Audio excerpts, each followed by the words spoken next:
Assalamualaikum warahmatullahi wabarakatuh. Saudara hadirin, kaum muslimin dan muslimat yang terhormat, selamat berjumpa kembali dengan saya, Kang Sae. Kali ini dalam lanjutan kisah para nabi dan rasul. Pada kesempatan ini saya akan menyampaikan babak akhir dari kisah Nabi kita tercinta, yaitu Nabi Muhammad SAW. Atau dengan kata lain, ini merupakan episode terakhir dari kisah para nabi dan rasul. Saudara hadirin, kaum muslimin yang dirahmati Allah Subhanahu wa taala. Pada kesempatan kali ini saya akan menyampaikan kisah atau sejarah Nabi kita Nabi Muhammad SAW pasca hijrah. Atau dengan kata lain, saya akan menyampaikan kisah Nabi Muhammad SAW setelah hijrah ke Madinah, atau kehidupan Nabi kita Nabi Muhammad SAW pada saat beliau berada di Madinah. Saudara hadirin, kaum muslimin yang rahmati Allah Subhanahu wa taala. Madinah itu artinya kota, dan sebelum dinamakan Madinah, namanya yaitu Yasrib, sebuah tempat yang sangat sunyi, tempat yang sangat tertinggal, sebut saja kota mati. Tetapi dengan datangnya Rasulullah Muhammad SAW, dengan hijrahnya Nabi kita Nabi Muhammad SAW, dengan pindahnya Nabi kita Nabi Muhammad SAW dari Mekah ke Yasrib, maka Yasrib itu berubah nama menjadi Madinah. Madinah arti sebuah kota, Madinatul Munawwarah, kota yang penuh dengan cahaya, kota yang penuh dengan terang benderang, kota metropolitan. Kemudian kata Madinah ini juga diadopsi ke dalam bahasa Indonesia, ke dalam kata Indonesia, yaitu menjadi Madani, masyarakat yang madani, masyarakat yang modern, masyarakat yang metropolitan, masyarakat yang maju. Saudara hadirin kaum muslimin rahmati Allah, pada saat Nabi kita berada di Madinah atau di Yasrib, Nabi kita Nabi Muhammad SAW tentu saja terus mengembangkan dakwah Islam ke Jazirah Arab, bahkan ke seluruh pelosok dunia. Dan saat yang bersamaan, di dalam Al-Quran, Allah memerintahkan kepada Nabi kita Nabi Muhammad SAW atau dalam ajaran Islam, diperbolehkan untuk berperang. Oleh karena itu, saat Nabi kita berada di Madinah, terjadi beberapa kali peperangan, yaitu untuk menaklukkan wilayah atau untuk dalam rangka berdakwah, kemudian yang pada akhirnya menyebarkan Islam ke seluruh dunia. Tentu saja jangan dipahami bahwasanya ajaran Islam satu-satunya ada tentang berperang. Ini ada sesuatu hal yang sangat salah. Artinya dalam situasi tertentu Islam dibolehkan memerangi orang lain dengan cara-cara tentu saja berdasarkan ajaran Al-Quran. Saudara hadirin kaum muslimin rahmati Allah, pada masa Nabi kita Nabi Muhammad SAW berada di Madinah, ada perang yang dinamakan perang Sariyah atau Sariyah, ya, artinya perang yang tanpa Nabi. Dan ada juga perang yang disebut dengan perang Ghazwah. Ghazwah itu disertai dengan Nabi kita Nabi Muhammad SAW. Terhitung dalam catatan sejarah, perang Sariyah itu sebanyak 38 kali, dan perang Ghazwah, perang yang dengan Rasulullah, dengan Nabi, itu sebanyak 27 kali. Dan di antara perang yang disertai dengan Nabi, yaitu terdapat peristiwa yang sangat besar, peristiwa yang sangat hebat, itu perang Badar, perang yang terbesar dalam sejarah Islam. Terjadi pula perang Uhud dan beberapa perang-perang yang lain. Dikatakan perang Badar ini adalah perang yang terbesar karena tentara Islam atau umat Islam atau kaum muslimin hanya beberapa puluh orang saja, sementara kaum kafirin begitu banyak sekali, dan ini terjadi di Badar dan terjadi pada bulan suci Ramadan. Tapi meskipun demikian, tentu saja atas izin Allah, dalam Al-Quran dikatakan, difirmankan, kam min fiatin qalilatin ghalabat fiatan katsiratan biiznillah. Berapa banyak golongan yang sedikit, tentu saja atas izin Allah telah mengalahkan golongan-golongan yang besar ataupun golongan-golongan yang banyak.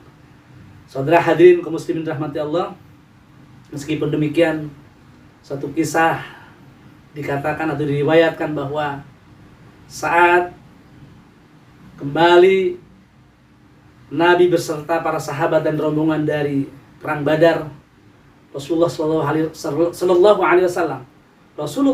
Alaihi Wasallam mengatakan kepada para sahabatnya, wahai sahabat, raja'na min jihadil asghar ila jihadil akbar.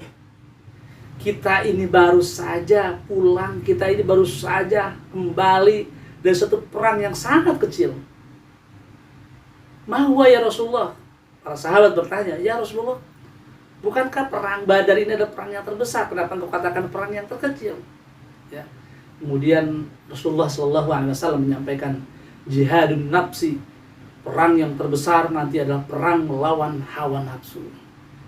Saudara hadirin kaum muslimin rahmati Allah, lalu ada beberapa peristiwa-peristiwa besar yang terjadi pada masa Nabi kita Nabi Muhammad SAW, yaitu menata kehidupan di kota Madinah, yaitu pada tahun ke-6 Hijriah. Tahun ke-6 Hijriah artinya 6 tahun setelah Nabi hijrah atau 6 tahun saat Nabi berada di kota Madinah. Ada satu peristiwa yang dinamakan sebuah perjanjian Hudaybiyah atau Hudaybiyah. Hudaybiyah ini adalah sebuah nama tempat yang kira-kira ini jaraknya 22 km, ada di dekat Mekah. Hudaybiyah ini terjadi pada tahun 6 Hijriah. Saat itu Nabi kita Nabi Muhammad SAW beserta rombongan dikisahkan membawa 1.400 jamaah. Ya, 6 tahun Hijriah atau bertepatan dengan 628 Masehi.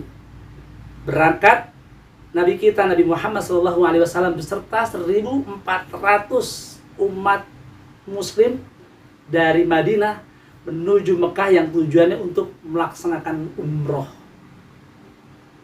Lalu saudara hadirin kaum muslimin rahmati Allah, di tengah perjalanan, yaitu berada di Hudaybiyah 22 km dari kota Mekah, di stop, dijegal, dijaga oleh orang-orang kafir, oleh satu orang-orang kafir Mekah. Mereka tidak mengizinkan, mereka tidak membolehkan Nabi Muhammad SAW beserta rombongan untuk memasuki kota Mekah. Saudara hadirin kaum muslimin rahmati Allah, saat itu Nabi kita tidak menghendaki sebuah pertumpahan darah, tidak menghendaki pertikaian, maka terjadilah sebuah perundingan yang sangat alot, dan maka ditempuhlah sebuah perundingan yang dinamakan dengan perjanjian Hudaybiyah, yaitu perundingan gencatan senjata selama 10 tahun lamanya antara umat muslim yang dipimpin oleh Rasulullah Muhammad SAW, khususnya yang berada di Madinah, ini berdamai, tidak melakukan kontak fisik, tidak melakukan sebuah pertikaian selama 10 tahun. Kemudian isi perjanjian yang lainnya adalah Nabi kita Nabi Muhammad SAW beserta rombongan pada saat itu tidak diizinkan memasuki Mekah, kemudian diizinkan atau untuk pulang, dan baru boleh diizinkan 1 tahun kemudian. Saudara hadirin kaum muslimin rahmati Allah, tentu saja bukan tidak ada hikmah dari perjanjian Hudaybiyah. Yang pertama dari hikmah perjanjian Hudaybiyah ini, yaitu bahwasanya pengakuan orang-orang kafir Mekah, orang-orang musyrikin Mekah terhadap kepemimpinan Nabi Muhammad SAW. Itu hikmah yang pertama. Lalu hikmah yang kedua, saudara hadirin, yaitu selama 10 tahun dalam pemikiran Nabi kita Nabi Muhammad SAW, ini akan memungkinkan terjadi sebuah memperluas dakwah Islamiyah ke berbagai jazirah. Itu beberapa hikmah yang bisa dipetik ataupun diambil dari peristiwa Hudaybiyah. Saudara hadirin kaum muslimin yang dirahmati Allah, tentu saja tidak sampai perjanjian Hudaybiyah itu mencapai 10 tahun. Padahal isi perjanjiannya adalah 10 tahun. Di 2 tahun kemudian, yaitu terjadi pada tahun ke-8 Hijriah, ini terjadi pengingkaran, terjadi pengkhianatan. Orang-orang Mekah atau orang-orang kafir Quraisy ini melakukan sebuah penyerangan, yaitu namanya dari Bani Bakar, ya. Bani Bakar ini merupakan sekutunya orang-orang kafir Quraisy atau kafir Mekah, menyerang Bani Khuza'ah. Bani Khuza'ah itu adalah Bani yang merupakan bagian dari sekutunya Islam. Maka dengan demikian, saudara hadirin kaum muslimin rahmati Allah, perjanjian Hudaybiyah batal. Tahun ke-8 Hijriah, Nabi kita Nabi Muhammad SAW beserta 10 rombongan, 10 pasukan datang ke Mekah. Itulah yang dinamakan dengan peristiwa Fathul Makkah atau Futu Makkah, yaitu pembebasan kota Mekah. Akibat pengkhianatan yang dilakukan oleh Bani Bakar yang merupakan suku aliansinya orang-orang kafir Quraisy yang menyerang Bani Khuza'ah, ini merupakan sebuah pengkhianatan terhadap perjanjian, maka batalah perjanjian Hudaybiyah. Tidak mencapai 10 tahun.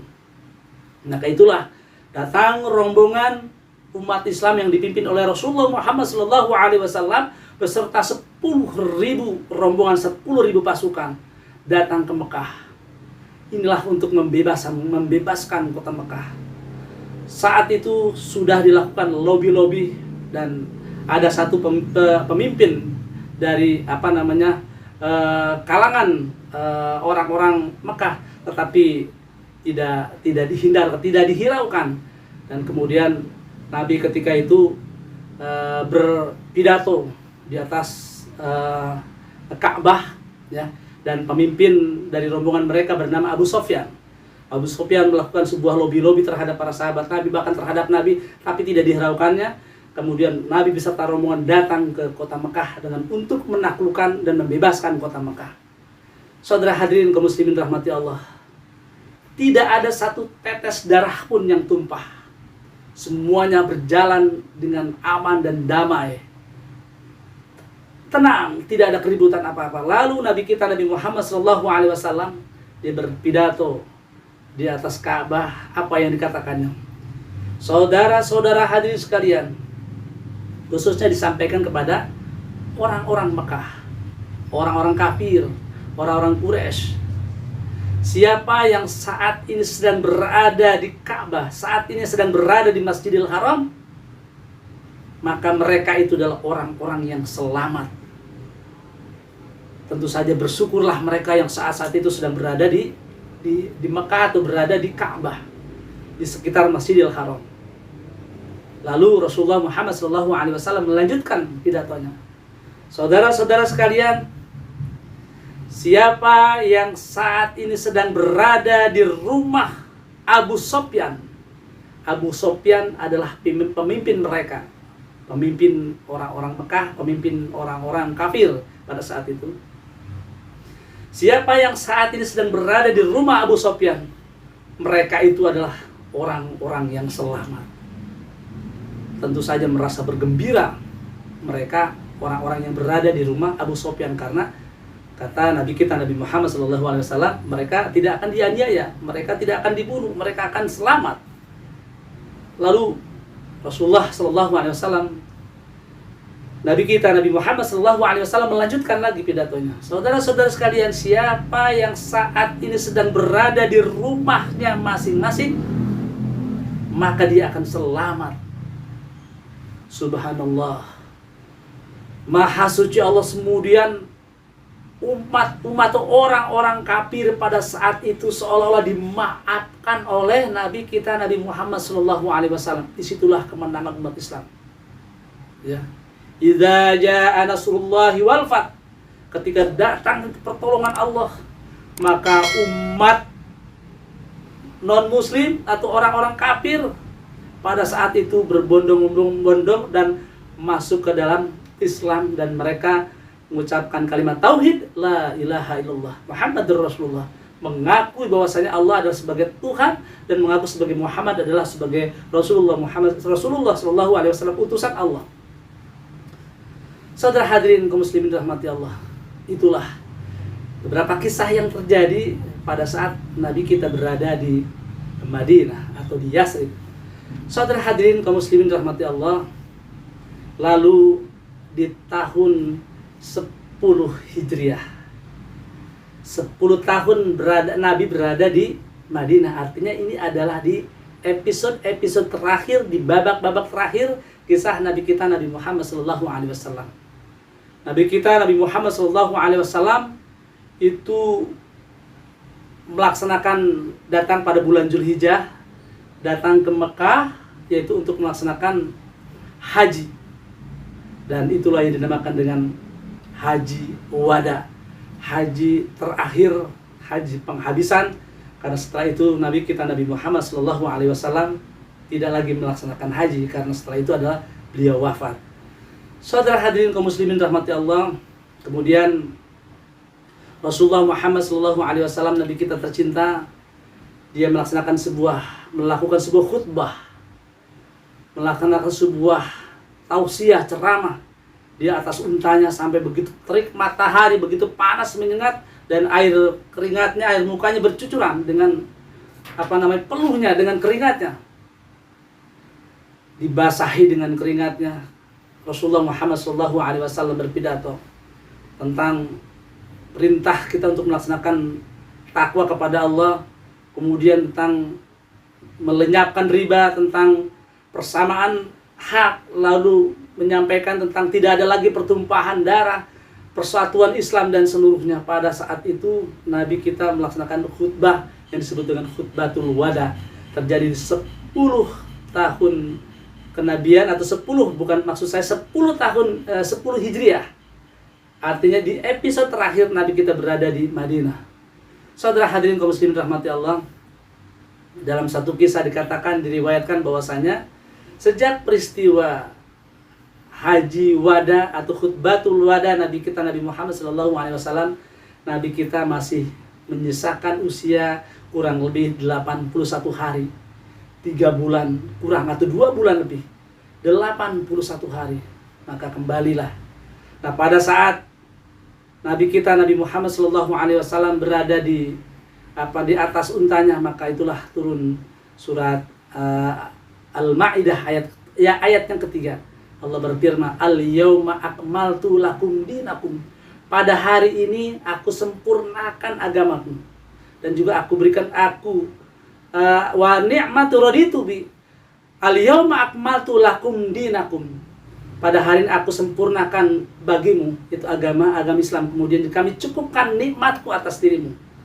Nah, setelah itu saudara hadirin kaum muslimin dirahmati Allah, maka itulah dikisahkan 81 hari lagi usia Nabi kita Nabi Muhammad SAW.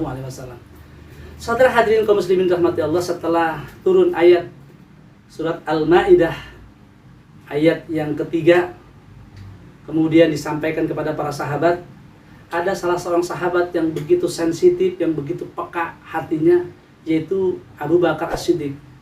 Dia sering menyendiri, lalu seringkali dia menangis. Bahkan para sahabat lain mengatakan, mengapa ya wahai Abu Bakar, pekerjaanmu hanya menangis saja? Ada apakah gerangan yang membuat kamu bersedih? Lalu disampaikan kepada para sahabat-sahabat yang lain, wahai saudara-saudaraku, wahai sahabat-sahabatku, tidakkah engkau menyimak, tidakkah engkau berpikir setelah Allah Subhanahu wa Ta'ala menyempurnakan agama Islam, menyempurnakan agama kita, lalu mencukupkan segala kenikmatan yang Allah berikan kepada kita, tidakkah engkau terbayang bahwasanya setelah ini ada satu masa yang sangat mengerikan, satu masa yang menakutkan? Setelah disempurnakan berarti setelah ini sudah tidak ada lagi perintah-perintah Allah yang diberikan kepada Nabi kita, Nabi Muhammad SAW. Bayang-bayang perpisahan tentu saja sudah ada berada di pelupuk mataku. Penjelasan Abu Bakar pada sahabat-sahabat yang lain lalu diadukan, disampaikan pada Rasulullah Muhammad SAW.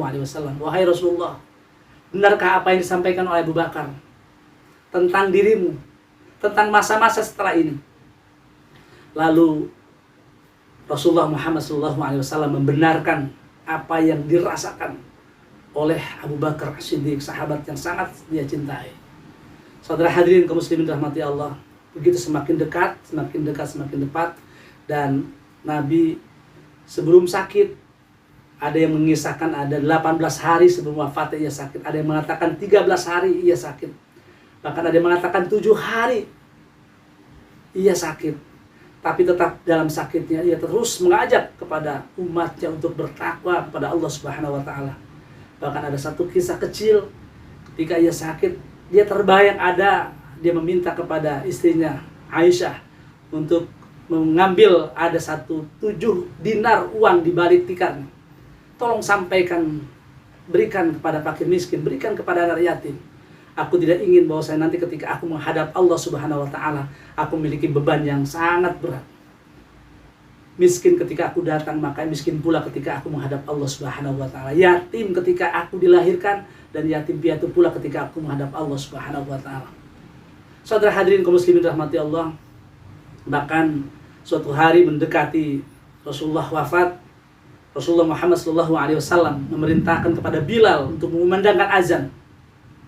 Tidak seperti biasanya, azan Bilal begitu merdu, dan seluruh kaum muslimin yang saat itu berdekatan dengan rumah Rasulullah SAW semuanya berdatangan dan melaksanakan sholat berjamaah. Lalu saudara hadirin kaum muslimin rahmati Allah, ketika itu Nabi naik di atas mimbar, kemudian dia sambil berkata pada para sahabatnya, wahai sahabat-sahabatku semuanya, aku adalah Rasulmu, aku adalah Nabimu, menyampaikan kebenaran dan wahyu Allah kepada kalian. Ibarat orang tua, ibarat bapak, aku adalah menyayangi kalian. Ibarat saudara, aku adalah sangat melindungi kalian. Aku ingin pada saat ini semuanya berkata jujur di hadapanku. Siapa yang selama ini pernah tersakiti atau teraniaya oleh aku, oleh ucapanku, oleh kata-kataku, oleh tanganku, oleh seluruh apa yang aku lakukan kepadamu. Yang kedua kali Rasulullah Muhammad SAW menyampaikan itu kepada para jamaahnya, kepada para sahabatnya, pada kaum muslimin yang saat itu sholat berjamaah. Tidak ada yang menjawab. Lalu untuk yang ketiga kalinya, tiba-tiba ada salah seorang sahabat di antara mereka yang kemudian berdiri, mengacungkan tangan. Siapakah itu? Ia adalah Uqasah bin Muhsin.